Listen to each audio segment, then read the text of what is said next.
Hello dear student, आज एक और इम्पोर्टेंट सेशन में आप सभी का स्वागत है। तो स्टूडेंट, साइंस सीरीज में आज हम लोग बात करेंगे चैप्टर नंबर 13 के बारे में, जिसका नाम है चुंबकों द्वारा मनोरंजन। आज हम मैग्नेट के बारे में पढ़ेंगे और मैग्नेट में कौन कौन से कैरेक्टर होते हैं उसके बारे में पढ़ेंगे। चलिए फिर शुरू करते हैं वीडियो को और देख लेते हैं चुंबकों द्वारा मनोरंजन। तो देखिए, सबसे पहला क्वेश्चन ये है कि चुंबक जो है वो कैसे खोजा गया। जो चुंबक है उसको किसी ने भी तो खोजा होगा। तो यहाँ पे एक कहावत है कि कहते हैं कि प्राचीन यूनान में एक गरुड़िया रहता था, उसका नाम मैग्नस था। देखिए यहाँ पे है मैग्नस, और मैग्नस जो होता है वो मैग्नेटाइड इससे निकला हुआ है। तो देख लेते हैं, उसका नाम जो था वो मैग्नस था। वह अपनी भेड़ों तथा बकरियों के झुंड को पास के पहाड़ों पर चराने के लिए ले जाता था। भेड़ों पर नियंत्रण के लिए वह अपने साथ एक छड़ी रखता था। छड़ी के एक सिरे पर लोहे की टोपी लगी हुई थी। एक दिन पहाड़ पर एक चट्टान के ऊपर इस छड़ी को उठाने में उसे बहुत जोर लगाना पड़ा। तो वह आश्चर्यचकित हुआ। चट्टान छड़ी को अपनी ओर आकर्षित करती प्रतीत हो रही थी। तो ये जो इंसान है वो मैग्नस है। वो क्या क्या था, इसके पास एक छड़ी था। छड़ी का जो आगे का जो पोर्शन था वहां पे क्या था, यहाँ पे एक लोहा लगा हुआ था। और ये क्या करता था, अपने बकरियों को चराता था। और जब ये एक बार एक पहाड़ पे गया और जो पहाड़ से ऊपर उठाने लगा, इसको संपर्क से जब दूर ले जाने लगा, तो क्या उसको महसूस हुआ कि जो पहाड़ है इस छड़ी को आकर्षित कर रही है। यह चट्टान एक प्राकृतिक चुंबक थी। ये जो चट्टान था वो क्या था, एक प्राकृतिक चुंबक था। और इसने गरुड़िए की छड़ी के लोहे की टोपी को अपने ओर आकर्षित कर लिया था। कहा जाता है कि इस प्रकार प्राकृतिक चुंबक की खोज हुई। संभवतः उस गरुड़िए के नाम पर उस पत्थर को मैग्नेटाइड नाम दिया गया। वो जो पत्थर था वो मैग्नस के जो मैग्नस नाम का आदमी था उसी के नाम पे जो चट्टान था उसका नाम मैग्नेटाइड दिया गया था। मैग्नेटाइड में लोहा होता है। देखिए मैग्नेटाइड क्या है, लोहे का अयस्क होता है। यहाँ पे है कि कुछ लोगों का विश्वास है कि यह मैग्नेटाइड मैग्नीशिया नामक स्थान पर सबसे पहले पाया गया था। जिस पदार्थों में लोहे को आकर्षित करने का गुण पाया जाता है उसे चुंबक कहते हैं। अब चुंबक किसे कहते हैं, तो जिन पदार्थों में लोहे को आकर्षित करने का जो गुण होता है वो पाया जाता है उसी को हम लोग क्या बोलते हैं, चुंबक बोलते हैं। तो जो मैग्नस नाम का व्यक्ति था उसी के नाम पे मैग्नेटाइड पड़ा। और जो मैग्नेटाइड होता है वो लोहे का अयस्क होता है, तो हम लोग इसको याद रखेंगे। आगे देख लेते हैं। तत्पश्चात लोहे के टुकड़ों से चुंबक बनाने की विधि का आविष्कार हुआ। इसे हम लोग कृत्रिम चुंबक कहते हैं। तो अब क्या है, सबसे पहले तो प्राकृतिक चुंबक की खोज हुई थी, लेकिन अभी जो हम लोग यूज करते हैं उसको हम लोग बोलते हैं कृत्रिम चुंबक। और ये किससे बनाया जाता है, यह लोहे के टुकड़ों से बनाया जाता है। आजकल विभिन्न आकृतियों के कृत्रिम चुंबक बनाए जाते हैं। उदाहरण के लिए छड़ चुंबक, नाल चुंबक, बेलनाकार, गोलांत चुंबक। ऐसे कुछ चुंबक के जो एग्जाम्पल है वो यहाँ पे दिए गए हैं। तो देखिए ये जो आपका एग्जाम्पल पहला नंबर का जो एग्जाम्पल है वो आपका क्या है, छड़ चुंबक। जो नाल चुंबक है, ये देखिए दूसरा जो हमारा एग्जाम्पल है वो क्या है, नाल के, घोड़े के नाल के आकार का है, तो वो उसको हम लोग बोलेंगे नाल चुंबक। ये आपका जो दूसरा वाला है ये क्या है, नाल चुंबक। और आपका बोला है गोलांत बेलनाकार चुंबक, तो ये तीसरा जो हमारा है उसको हम लोग बोलते हैं बेलनाकार चुंबक। और चौथा बोला है गोलांत चुंबक, तो जो चौथा नंबर का ये है वो क्या है, गोलांत चुंबक का एग्जाम्पल है, उसका शेप है। आगे देख लेते हैं। आगे हमारा है चुंबकीय तथा अनुचुंबकीय पदार्थ। मतलब देखिए यहाँ पे है कि हम समझते हैं कि चुंबक कुछ पदार्थों को आकर्षित करता है, जबकि कुछ पदार्थ चुंबक की ओर आकर्षित नहीं होते हैं। जो पदार्थ चुंबक की ओर आकर्षित होते हैं वे चुंबकीय पदार्थ कहलाते हैं। चुंबकीय मतलब ये होता है कि जितने भी पदार्थ होते हैं जो चुंबक की तरफ अट्रैक्ट होते हैं उनको हम लोग बोलते हैं चुंबकीय पदार्थ। जैसे हम लोगों ने एक एग्जाम्पल देखा होगा लोहा का। लोहा जो एग्जाम्पल है वो सबको पता है, क्योंकि हम लोग बचपन से देखते आए हैं जो चुंबक होता है वो लोहे से चिपकता है। तो ये तो क्वेश्चन आपका एग्जाम में नहीं पूछने वाला है। क्वेश्चन पूछेगा कि इनमें से कौन सा तत्व है जो चुंबकीय पदार्थ है, और उसमें निकिल और कोबाल्ट नाम दिया रहेगा। तो हम लोग को याद क्या करना है, जो निकिल होता है और जो कोबाल्ट होता है वो दोनों क्या है, चुंबकीय पदार्थ है। लोहा जनरली सबको पता होता है, लेकिन निकिल और कोबाल्ट हमें याद रखना है, क्योंकि ऑप्शन में आपको निकिल और कोबाल्ट देखने को मिलेगा। आगे देख लेते हैं। जो पदार्थ चुंबक की ओर आकर्षित नहीं होते हैं उन्हें अनुचुंबकीय पदार्थ करते हैं।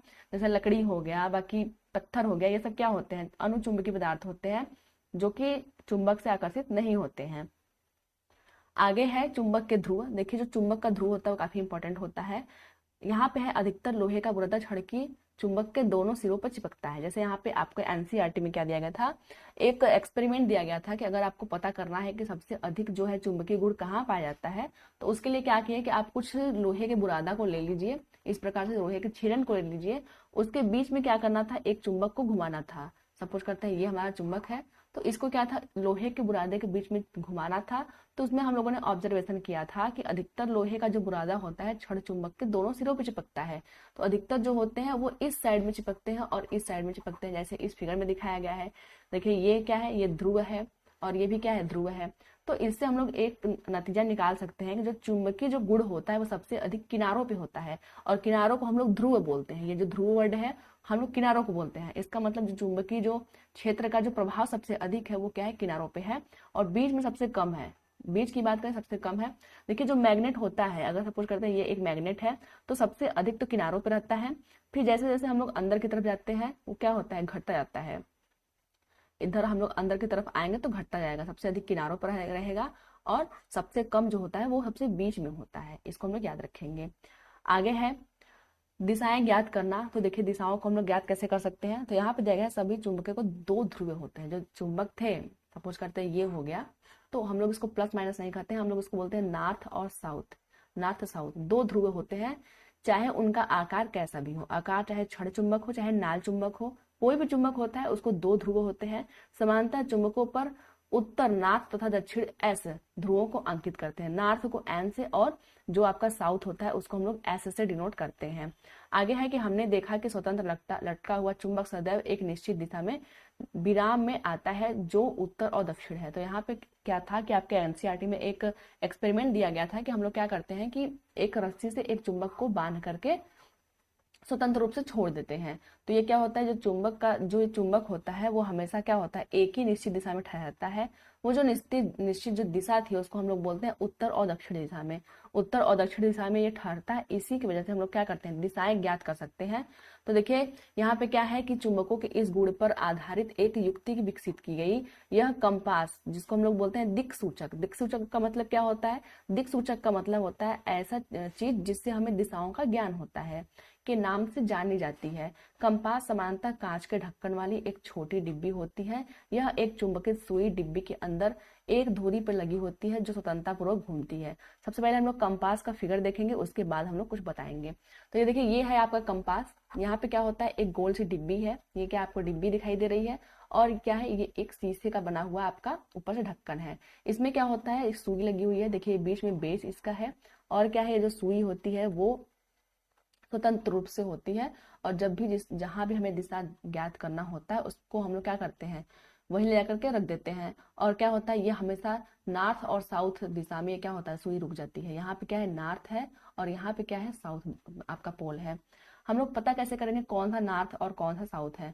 तो देखिए जो नॉर्थ पोल होता है वहां पे क्या होता है, हल्के से किसी दूसरे कलर से हम लोग इंडिकेट करते हैं। जैसे ये जो आपका सुई है वो क्या है, नॉर्थ है। अब यहाँ पे आपको रेड कलर का थोड़ा दिखाई दे रहा होगा, कुछ रंग सा दिखाई दे रहा है रेड कलर का। यहाँ हम लोग रेड कलर से इसको इंडिकेट किए हुए हैं कि ये क्या है, ये जो साइड है वो क्या है, नॉर्थ साइड है। तो इस प्रकार से हम लोग मान लीजिए, ऐसे तो हम लोग देख के बता ही सकते हैं, लेकिन मान लीजिए समुद्र में हम लोग अपना यात्रा कर रहे हैं तो उस टाइम क्या होता है, दिशाओं का ज्ञान नहीं हो पाता। अगर हम लोग बीच समुद्र में हैं तो दिशाओं का ज्ञान नहीं होता है, किधर ईस्ट है किधर वेस्ट है किधर नॉर्थ साउथ है। तो हम लोग उस कंडीशन में क्या करते हैं, कंपास का यूज करते हैं। और कंपास में क्या होता है, नॉर्थ के साइड हम लोग थोड़ा सा कलर कर देते हैं जिससे पता चल पाता है कि जो कलर वाला भाग है वो क्या है, नॉर्थ है। तो यहाँ पे क्या दिया गया है, कंपास में एक डायल भी होता है जिस पर दिशाएं अंकित होती है। ये जो डायल है ये क्या है, ये जो पूरा गोला सा है वो एक डायल है। इस पे क्या है, दिशाएं अंकित है। देखिए यहाँ पे है नॉर्थ वेस्ट, यहाँ नॉर्थ ईस्ट है, यहाँ ईस्ट है, यहाँ साउथ ईस्ट है, और यहाँ पे साउथ वेस्ट है, और यहाँ पे वेस्ट है। तो ये क्या है, दिशाएं अंकित है। कंपास को उस स्थान पर रखते हैं जहां हमें दिशा निर्धारण करना होता है।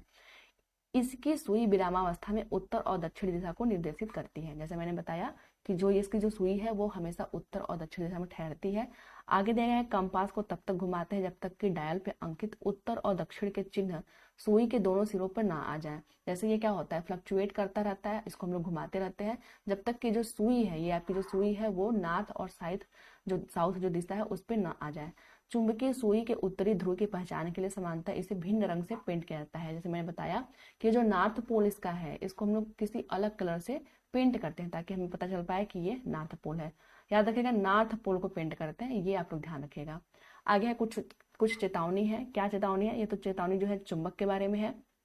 यहाँ पे दिया गया है, यदि चुंबक को गर्म किया, हथौड़े से पीटा या ऊंचाई से गिराया जाए तो वह अपने गुण को खो देता है। यहाँ से क्या होता है, काफी इंपॉर्टेंट क्वेश्चन पूछे जाते हैं यहाँ पे होता है जो पहला पॉइंट है, गर्म भी नहीं करना है हमें, हथौड़े से पीटना भी नहीं है और ऊंचाई से गिराना भी नहीं है। अगर हम ऐसा करते हैं तो जो चुंबक होता है अपना गुण क्या होता है, खो देता है। आगे यदि चुंबक को उचित रखरखाव न हो तब भी यह समय के साथ छिड़ जाता है। उचित रखरखाव भी हमें करना है। जैसे हम लोग का कैसे रखरखाव करना है, यहाँ पे दिया गया है, इंपॉर्टेंट पॉइंट है, क्षण चुंबक को सुरक्षित रखने के लिए उनके जोड़ों को असमान ध्रुवों को पास पास रखा जाना चाहिए। इसका मतलब यह है कि सपोज करते हैं ये हमारा क्षण चुंबक है, कुछ इस प्रकार से 2 क्षण चुंबक है। तो सपोज करते हैं यहाँ अगर इसका नॉर्थ पोल है, अगर यहाँ पे नॉर्थ पोल इसका है तो यहाँ पे क्या होगा, दूसरे वाले का साउथ पोल होगा, और यहाँ पे है साउथ पोल है तो दूसरे वाले का नॉर्थ पोल होगा। इस प्रकार से हमें अपोजिट दिशा में रखना है। और क्या करना है, इसके बीच जो खाली स्थान है हमें क्या करना है, लकड़ी का टुकड़ा लगा देना है। इस प्रकार से बीच में क्या करना है, हमें एक लकड़ी का टुकड़ा लगाना है ताकि ये जो दोनों चुंबक है वो खराब ना हो। और जो किनारा इसका है, ये जो किनारा है यहाँ पे हमें क्या करना है, जो किनारा है यहाँ पे क्या करना है, नरम लोहा लगा के रखना है। इस प्रकार से हम लोग यहाँ पे नरम लोहा लगा देते हैं। इस प्रकार से हम लोग जो छड़ चुंबक होती है उसको हम लोग सेफ रखते हैं।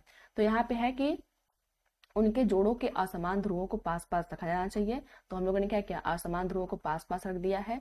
इन चुंबकों को लकड़ी के टुकड़े से पृथक करके इनके सिरों पर नर्म लोहे के 2 टुकड़े लगाने चाहिए। तो हम लोगों ने लकड़ी से इसको सेपरेट भी कर दिया और यहाँ पे क्या किया कि नर्म लोहे के टुकड़े भी लगा दिए। इस प्रकार से हम लोग छड़ चुंबक को रख सकते हैं।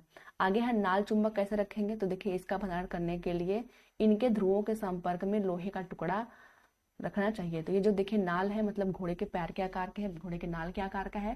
तो इसका जो ध्रुव है, सपोज करते हैं यहाँ नॉर्थ है और यहाँ पे साउथ है, तो यहाँ पे हमें क्या करना है, नरम लोहे के टुकड़े को लगाना है। और देखिए एक काम और करना है, यहाँ भी इंपॉर्टेंट पॉइंट बनता है, वो ये है कि अपने चुंबक को cassette, mobile, television, music system, CD तथा कंप्यूटर से दूर रखें। जो हमारा चुंबक है उसको हमें इतनी चीजों से दूर रखना चाहिए, जैसे कैसेट हो गया, मोबाइल हो गया, टेलीविजन हो गया, म्यूजिक सिस्टम हो गया, सीडी और कंप्यूटर से हमें दूर रखना है। चुंबक के रखरखाव के लिए हमें इतनी चीजें जो है बहुत जरूरी है याद रखना। और सबसे अधिक जो क्वेश्चन आते हैं वो यहीं से आते हैं कि चुंबक का रखरखाव कैसे करना है हमें। तो चलिए फ्रेंड्स, ये तो थी आज की वीडियो। आई होप कि आपको कुछ नॉलेज मिला होगा। मिलते हैं फिर किसी वीडियो में, तब तक के लिए धन्यवाद।